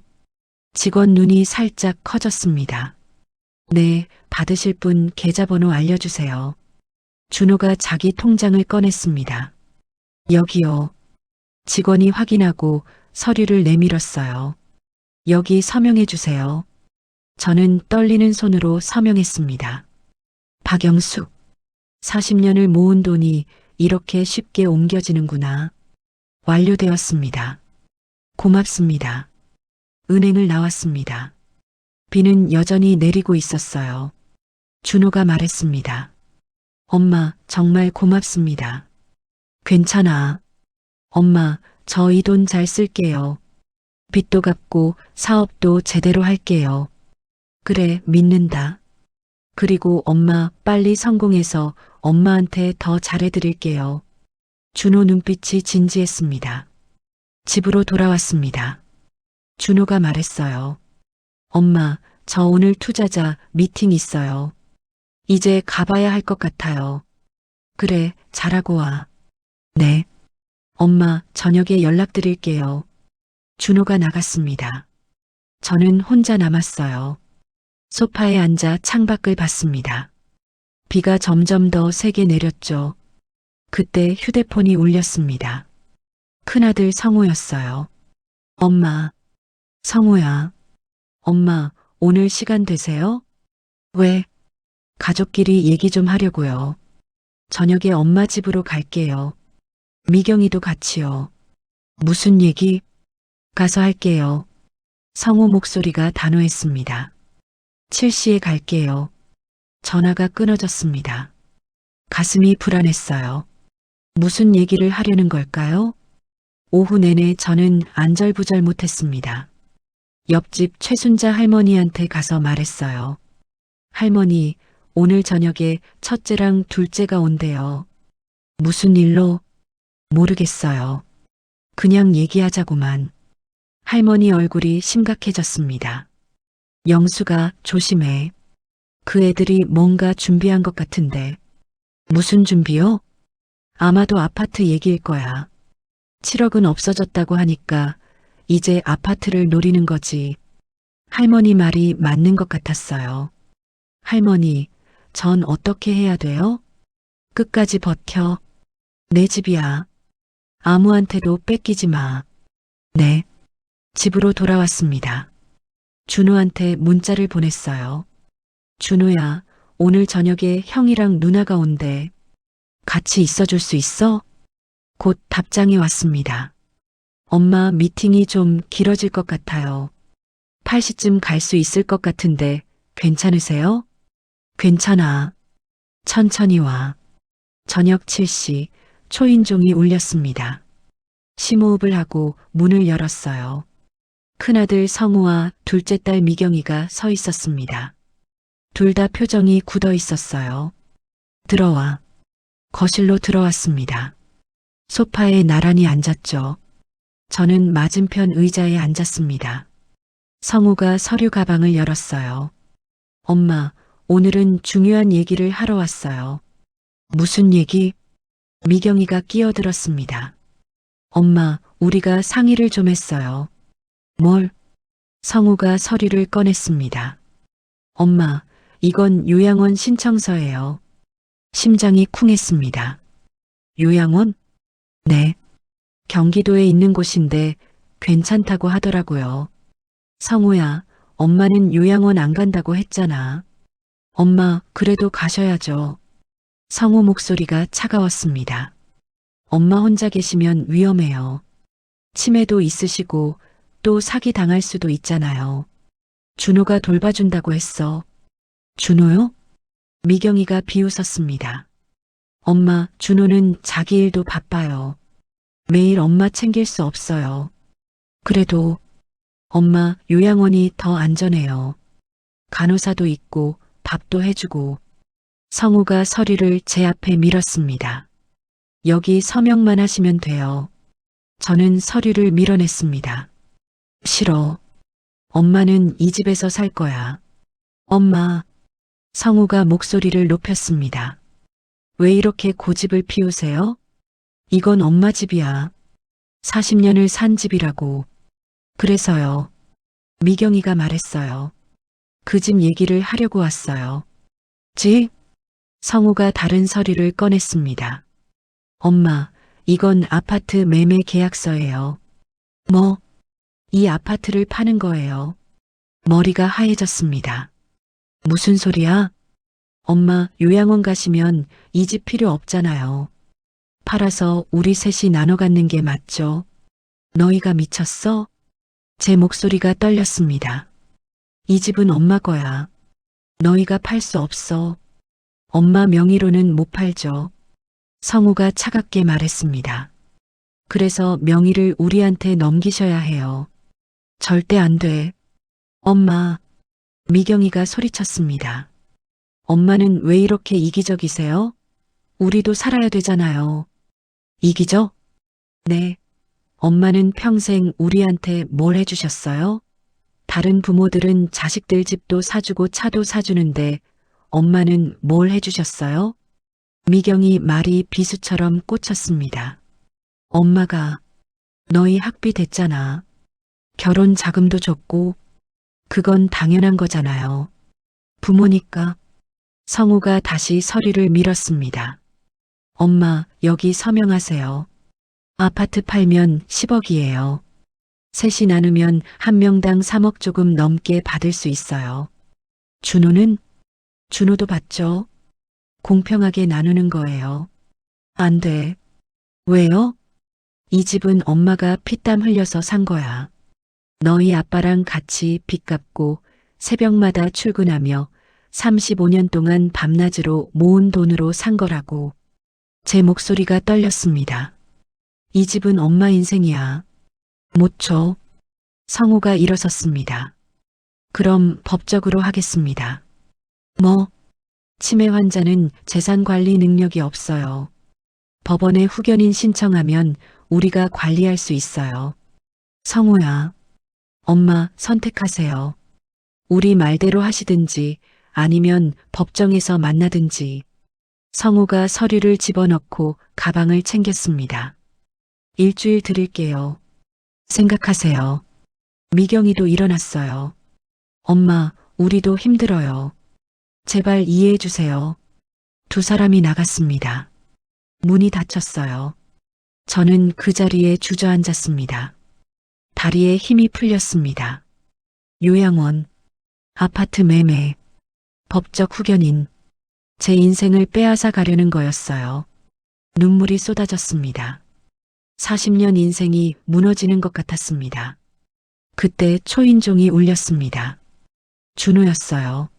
엄마. 준호가 뛰어들어왔습니다. 엄마, 왜 우세요? 형이랑 누나 왔었어요? 응. 뭐라고 했어요? 저는 모든 걸 말했습니다. 요양원, 아파트 매매, 법적 후견인. 준호 얼굴이 굳어졌습니다. 말도 안 돼. 준호야, 엄마 어떡해? 엄마, 괜찮아요. 제가 지켜드릴게요. 준호가 제 손을 꼭 잡았습니다. 형이랑 누나가 법원에 가든 어디 가든 저는 엄마 편이에요. 하지만 법적으로 엄마 치매 초기는 재산 관리 능력이 있어요. 의사소견서 받으면 돼요. 그래. 네. 내일 병원 가서 정밀 검사 받아요. 그리고 의사 선생님한테 소견서 받는 거예요. 준호 눈빛이 단호했습니다. 엄마, 이 집은 엄마 거예요. 아무도 못 빼앗아요. 준호야. 엄마, 제가 변호사도 알아볼게요. 형이랑 누나가 법적으로 나오면 우리도 법적으로 대응하는 거예요. 준호가 저를 꼭 안았습니다. 엄마, 무서워하지 마세요. 제가 지켜드릴게요. 그 품이 따뜻했습니다. 고맙다, 준호야. 엄마, 오늘 저 여기서 자도 돼요? 엄마 혼자 두기 싫어요. 그래. 준호가 부엌으로 가서 물을 가져왔습니다. 엄마, 물 드세요. 물을 마시니 조금 진정이 됐어요. 준호가 손을 잡아줬습니다. 엄마, 다 괜찮을 거예요. 제가 있잖아요. 그날 밤 준호는 거실 소파에서 잤습니다. 저는 안방에 누웠지만 잠이 오지 않았어요. 성우와 미경이가 법원에 가면 어떻게 될까요? 정말 제 집을 빼앗길까요? 40년을 산 이 집을. 새벽 2시쯤 거실에서 소리가 들렸습니다. 살짝 문을 열고 봤어요. 준호가 노트북을 켜고 뭔가 찾고 있었습니다. 치매 환자 재산 보호, 법적 후견인 거부 방법. 준호는 엄마를 지키기 위해 밤새 공부하고 있었어요. 눈물이 났습니다. 이 아이만은 진짜였어요. 조용히 문을 닫았습니다. 침대에 누워 천장을 봤어요. 앞으로 어떻게 될까요? 성우와 미경이와 싸워야 할까요? 하지만 한 가지는 확실했습니다. 준호가 곁에 있다는 것. 그것만으로도 버틸 수 있을 것 같았습니다. 창밖을 봤어요. 비는 그쳤고 달이 떠올랐습니다. 차가운 달이었지만 희망의 빛처럼 느껴졌습니다. 화요일 아침 저는 준호가 깨운 소리에 눈을 떴습니다. 엄마, 일어나셨어요? 응. 준호가 부엌에서 아침을 준비하고 있었어요. 계란 굽는 냄새가 났습니다. 엄마, 식사하고 병원 가요. 그래. 식탁에 앉았습니다. 준호가 만든 아침이었어요. 따끈한 밥, 계란 프라이, 김치, 장아찌, 계란국. 소박하지만 따뜻한 밥상이었습니다. 엄마, 많이 드세요. 힘내셔야죠. 고맙다. 준호는 밤새 소파에서 잤지만 피곤한 기색이 없었어요. 오히려 저를 위해 씩씩하게 웃어주고 있었습니다. 엄마, 오늘 병원에서 정밀 검사 받으시고 의사 선생님한테 소견서 받아야 돼요. 소견서? 네. 엄마가 아직 재산 관리 능력이 있다는 소견서요. 그럼 형이랑 누나가 법원에 가도 안 통해요. 준호가 휴대폰을 보여줬습니다. 어젯밤에 알아봤어요. 치매 초기는 의사 판단에 따라 재산 관리 능력이 인정될 수 있대요. 그렇구나. 엄마, 괜찮아요. 제가 다 알아서 할게요. 오전 10시 병원에 갔습니다. 신경과였어요. 6개월 전 치매 진단을 받았던 곳이었죠. 박영숙 환자분, 진료실로 들어오세요. 준호가 제 손을 잡고 함께 들어갔습니다. 의사 선생님이 저를 보더니 물었어요. 어머님, 오늘은 무슨 일로 오셨어요? 정밀 검사 좀 받으려고요. 아, 그러세요? 요즘 증상은 어떠세요? 그냥 가끔 깜빡하는 정도예요. 의사 선생님이 고개를 끄덕였습니다. 그럼 인지 기능 검사 다시 해보시죠. 1시간 동안 검사를 받았습니다.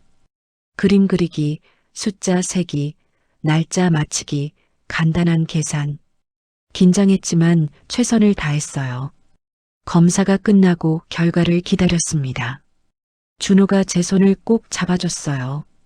엄마, 잘하셨어요. 30분 후 의사 선생님이 결과지를 보며 말했습니다. 어머님, 6개월 전보다 오히려 점수가 좋아지셨네요. 정말요? 네. 치매 초기 단계는 맞지만 일상생활이나 재산 관리에는 큰 문제가 없어 보입니다.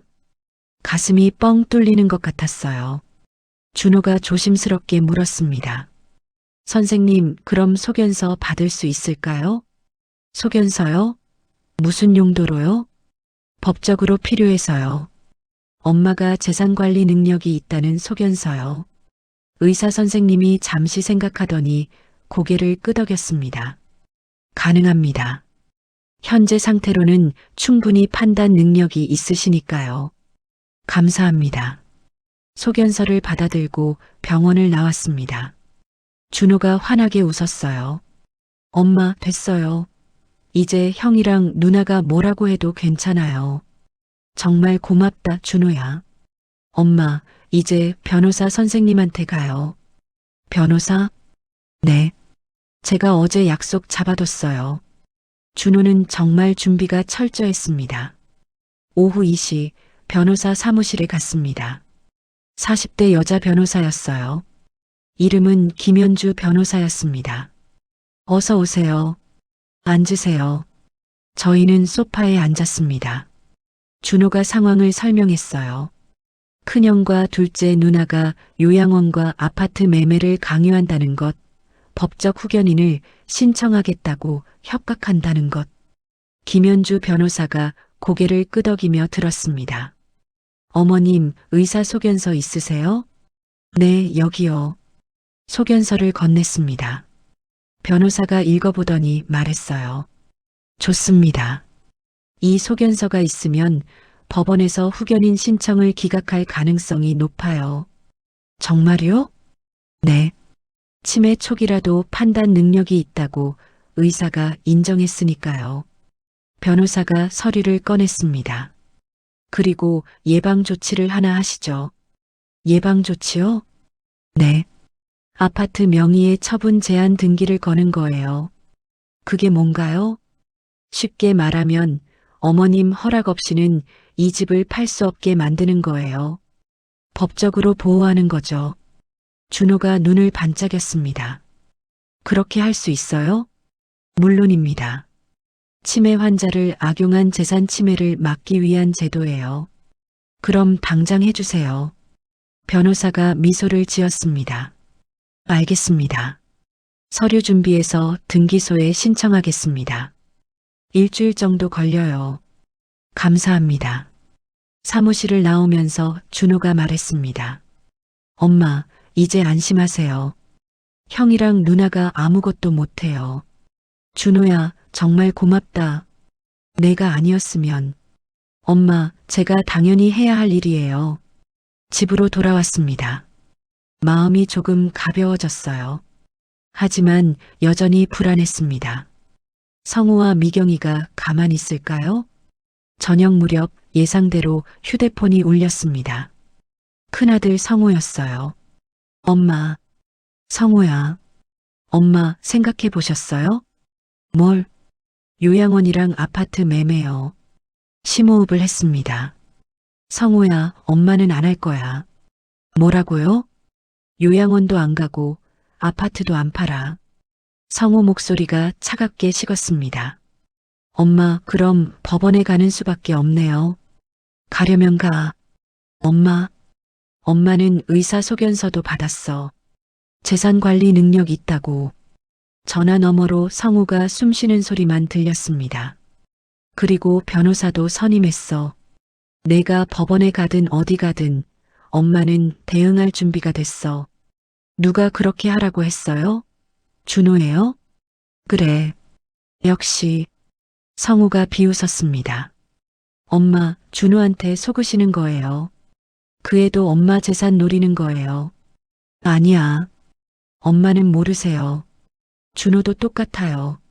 성우야, 그만해. 엄마, 후회하실 거예요. 전화가 끊어졌습니다. 손이 떨렸어요. 그때 준호가 부엌에서 나왔습니다. 엄마, 형한테 전화 왔었어요? 응. 뭐래요? 법원 가겠대. 그리고 내가 날 속이는 거래. 준호가 씁쓸하게 웃었습니다. 형은 끝까지 그렇게 생각하겠죠. 준호야, 미안해. 너 때문에. 괜찮아요, 엄마. 저는 형이 뭐라고 해도 상관없어요. 준호가 저녁을 차리기 시작했습니다. 엄마, 오늘은 제가 된장찌개 끓일게요. 내가? 네. 유튜브 보고 배웠어요. 준호가 부엌에서 열심히 요리했습니다. 서툴렀지만 정성이 가득했어요.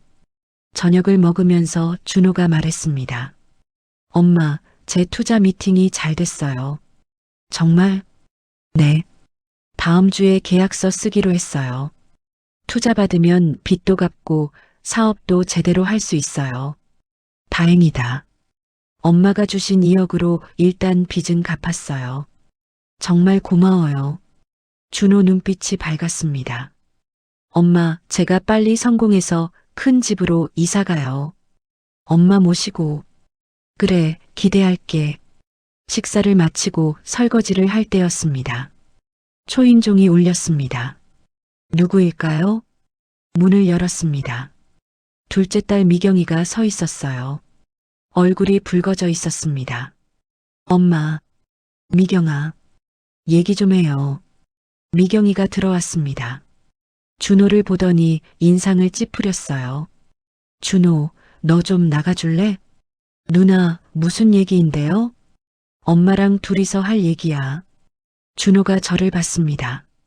저는 고개를 끄덕였어요. 괜찮아. 잠깐 나가 있어. 알겠어요. 준호가 밖으로 나갔습니다. 거실에는 저와 미경이만 남았어요. 미경이가 소파에 앉더니 말했습니다. 엄마, 오빠한테 들었어요. 의사소견서 받으셨다면서요? 그래. 왜 그러세요? 미경아, 이 집은 엄마 거야. 못 줘. 엄마. 미경이 눈에 눈물이 고였습니다. 엄마, 저 진짜 힘들어요. 시댁에서 매일 무시당해요. 친정이 가난하다고. 제 결혼식 때 엄마가 한복도 헝거 입고 오셨다고 그러면서 미경이가 울기 시작했습니다. 미경아. 가슴이 아팠습니다. 미경아, 엄마는 내가 시댁에서 힘들어하는 거 알아. 그래서 결혼 반대했던 거야. 엄마. 근데 그건 내 문제야. 엄마 집을 가져간다고 해결되는 게 아니야. 엄마는 절 사랑 안 하시잖아요. 미경이가 소리쳤습니다. 아니야.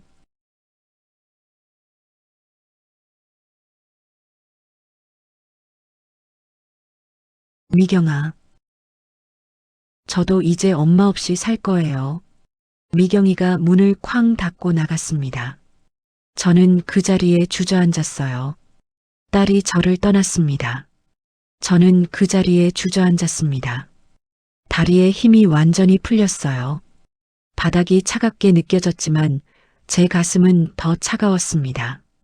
요양원, 아파트 매매, 법적 후견인, 그 단어들이 머릿속에서 빙글빙글 돌았어요. 40년을 이 집에서 살았습니다. 저 부엌에서 아침마다 밥을 지었어요. 새 아이가 학교 갈 때 도시락을 쌌죠. 밤늦게까지 일하고 돌아와 설거지를 했습니다.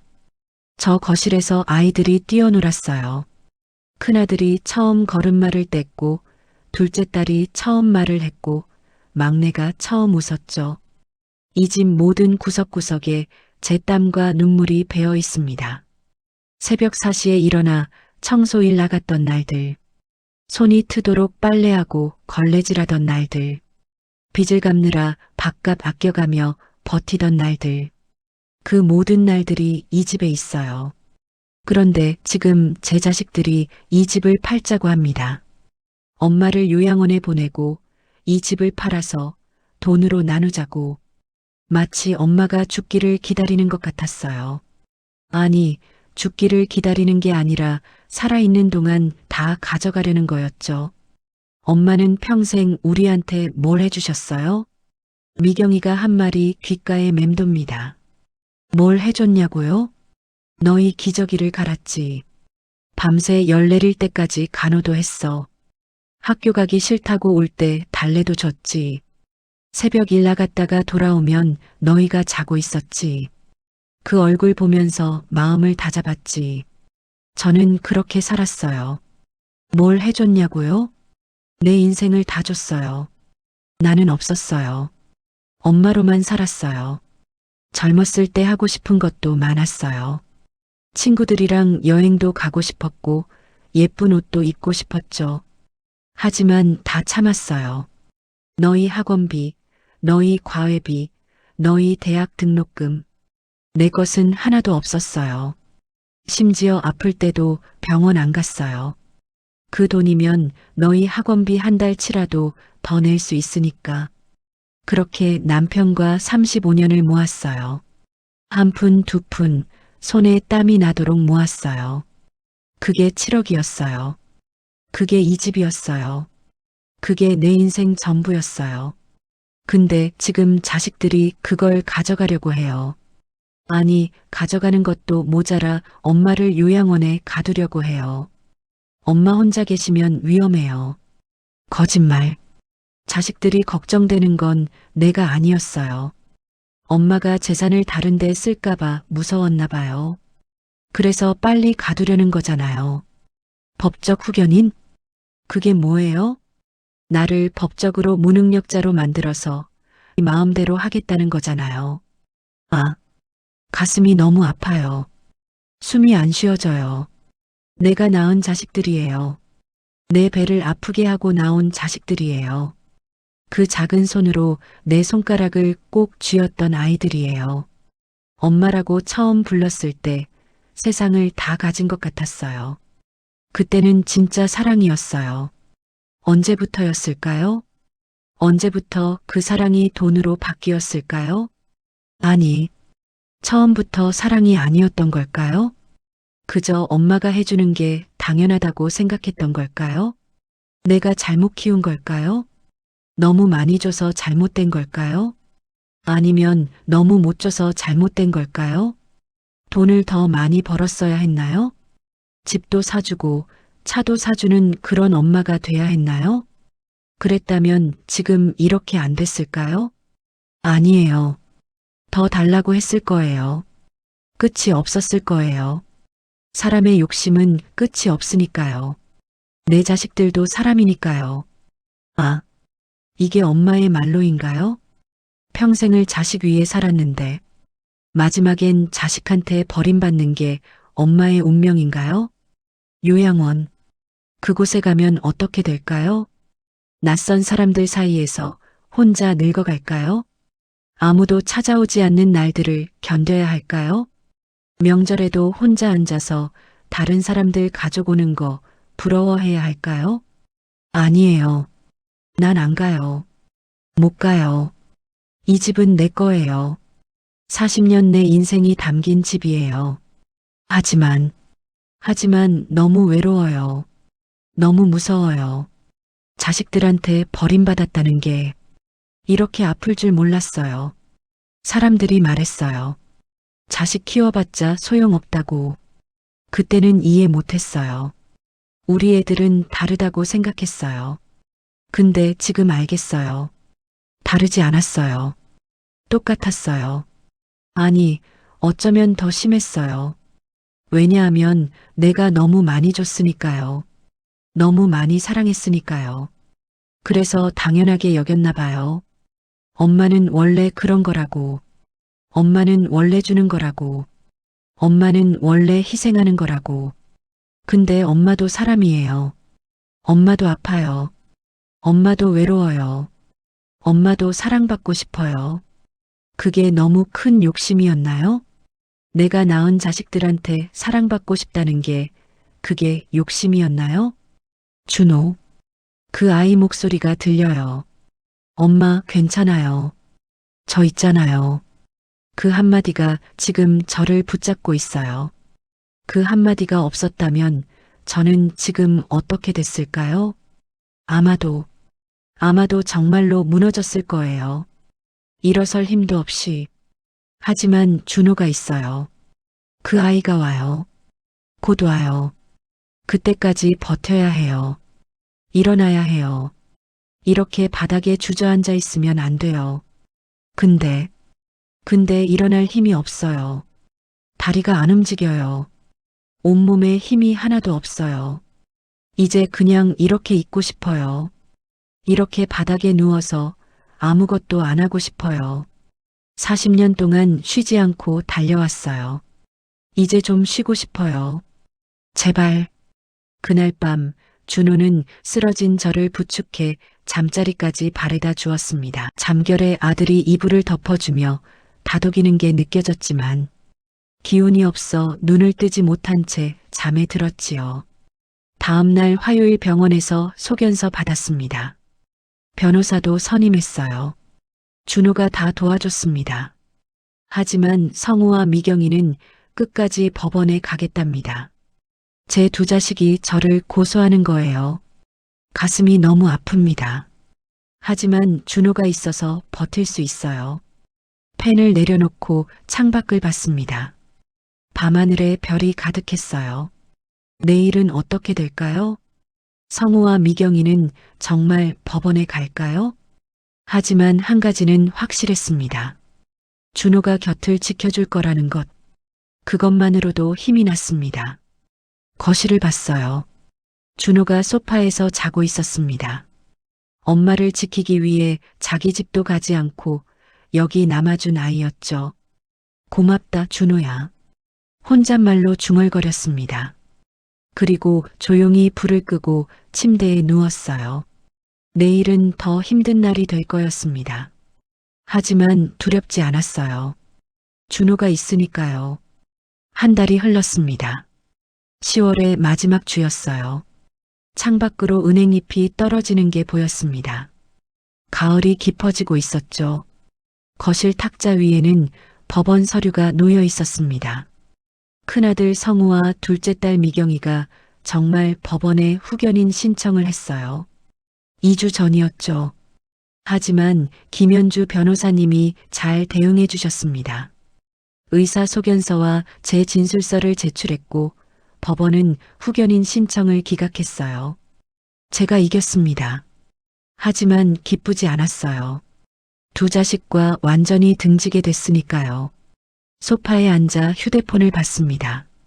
성우와 미경이한테서는 한 달째 연락이 없었어요. 가끔 전화하고 싶었습니다. 목소리라도 듣고 싶어서요. 하지만 참았어요. 그 아이들이 먼저 연락할 때까지 기다리기로 했습니다. 그때 초인종이 울렸습니다. 준호였어요. 엄마, 저 왔어요. 문을 열자 준호가 환하게 웃으며 들어왔습니다. 손에 큰 가방을 들고 있었어요. 이게 뭐니? 엄마, 오늘 특별한 날이잖아요. 특별한 날? 엄마 생신이요. 아, 맞았습니다. 오늘이 제 생일이었어요. 64세가 되는 날. 깜빡하고 있었습니다. 준호야, 내가 기억하고 있었구나. 당연하죠. 엄마 생신인데. 준호가 가방에서 케이크를 꺼냈습니다. 작지만 예쁜 케이크였어요. 엄마, 제가 직접 골랐어요. 엄마 좋아하시는 딸기 케이크. 고맙다. 눈물이 날 뻔했습니다. 큰아들과 둘째 딸은 제 생일을 잊었지만 막내만은 기억하고 있었어요. 엄마 앉으세요. 제가 준비할게요. 준호가 부엌으로 가서 접시와 포크를 가져왔습니다. 케이크에 초를 꽂고 불을 켰어요. 엄마, 소원 빌어요. 그래. 눈을 감았습니다. 무슨 소원을 빌까요? 성우와 미경이가 돌아오길? 아니면 준호가 행복하길? 결국 아무 소원도 빌지 못했습니다. 너무 많은 생각이 머릿속을 맴돌았거든요. 초를 불어 껐습니다. 생일 축하합니다. 생일 축하합니다. 사랑하는 우리 엄마 생일 축하합니다. 준호가 노래를 불렀어요. 음정이 엉망이었지만 진심이 담겨 있었습니다. 고맙다, 준호야. 케이크를 먹으면서 준호가 말했습니다. 엄마, 제가 드릴 게 하나 더 있어요. 뭔데? 준호가 봉투를 꺼냈습니다. 이거요. 열어보니 계약서였어요. 이게 뭐니? 투자 계약서요. 5억 투자 받았어요. 진짜? 네. 다음 달부터 본격적으로 사업 시작해요. 직원도 뽑고 사무실도 더 큰 데로 옮기고요. 준호 얼굴이 밝았습니다. 엄마, 제가 성공할게요. 그래서 엄마 모시고 좋은 데서 살게요. 준호야. 엄마가 주신 2억으로 빚도 다 갚았어요. 이제 떳떳하게 살 수 있어요. 준호가 제 손을 잡았습니다. 엄마, 정말 고마워요. 엄마가 아니었으면 저는 망했을 거예요. 아니야. 내가 잘해서 그런 거야. 엄마 덕분이에요. 준호가 환하게 웃었습니다. 그 웃음을 보니 가슴이 따뜻해졌어요. 저녁 무렵 준호가 말했습니다. 엄마, 다음 주에 이사하는 거 어때요? 이사? 네. 제가 투룸 얻었어요. 엄마랑 같이 살려고요. 준호야, 내일도 바쁠 텐데. 괜찮아요. 엄마랑 같이 살고 싶어요. 준호 눈빛이 진지했습니다. 엄마, 이 집에서 계속 사시면 형이랑 누나 생각나시잖아요. 새로운 곳에서 새로 시작해요. 그 말이 맞았습니다. 이 집에는 추억이 너무 많았어요. 좋은 추억도 있었지만 최근에 아픈 기억도 가득했죠. 그래, 이사하자. 정말요? 응. 준호야, 고맙다. 엄마, 제가 더 고마워요. 준호가 저를 꼭 안았습니다. 따뜻했어요. 일주일 후 이사하는 날이었습니다. 짐은 많지 않았어요. 옷가지, 사진 몇 장, 그리고 파란 통장. 40년을 살았던 집을 떠나는 거였습니다. 거실을 둘러봤어요. 자식들이 뛰어놀던 곳, 남편과 차를 마시던 곳, 혼자 울었던 곳. 많은 일이 있었죠. 엄마, 준비되셨어요?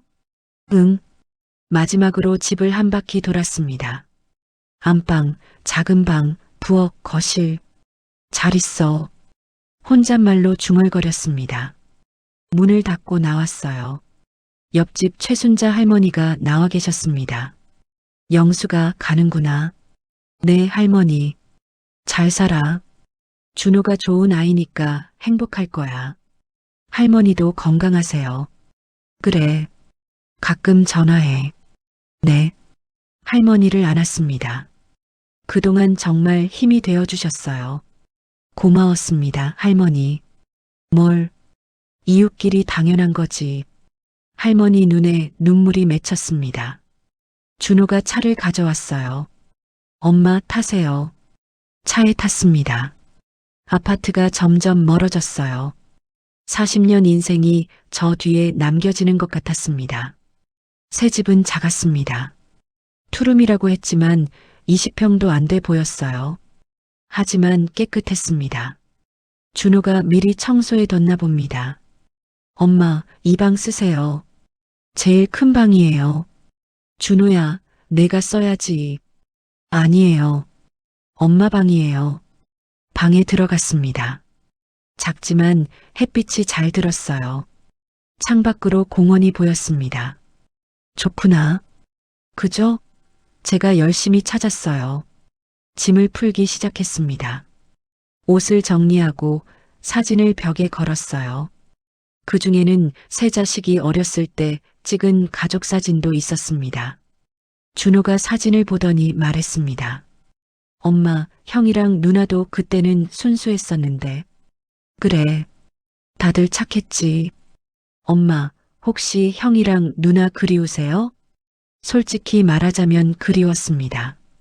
아무리 날 배신했어도 그 아이들은 제가 낳은 자식이었으니까요. 조금. 엄마, 나중에 형이랑 누나가 사과하면 용서해 주실 거예요? 모르겠다. 그때 가봐야지. 저는 형과 누나를 평생 용서 못할 것 같지만 엄마는 착하셔서 용서하실 것 같아요. 준호가 웃으며 짐을 계속 풀었습니다. 저녁이 됐습니다. 준호가 근처 중국집에서 짜장면을 시켰어요. 엄마, 오늘은 이사 기념으로 짜장면이에요. 그래. 둘이서 탁자에 앉아 짜장면을 먹었습니다. 소박했지만 행복했어요. 엄마, 여기서 행복하게 살아요. 그래. 제가 열심히 일해서 엄마 좋은 거 많이 사드릴게요. 준호야, 엄마는 내가 건강하고 행복하면 그걸로 충분해. 엄마. 준호가 눈물을 글썽였습니다. 저도 엄마가 건강하고 행복하시면 그걸로 충분해요. 한 달이 또 지났습니다. 새 집에서의 생활이 익숙해졌어요. 준호는 아침 일찍 나가서 저녁 늦게 들어왔지만 항상 제 안부를 물었습니다. 엄마, 밥 드셨어요? 엄마, 약 드셨어요? 엄마, 오늘 어디 아프신 데 없으세요? 매일 챙겨주는 준호 덕분에 저는 외롭지 않았습니다. 어느 날 저녁 준호가 들어오더니 말했습니다. 엄마, 오늘 형한테 우연히 마주쳤어요. 심장이 쿵했습니다. 성우를? 네. 회사 근처에서요. 어땠어? 형이 저한테 물어보더라고요. 엄마는 어떻게 지내시냐고. 제가 잘 지내신다고 했어요. 그랬더니 형이 얼굴이 안 좋아 보이더라고요. 성우가? 네.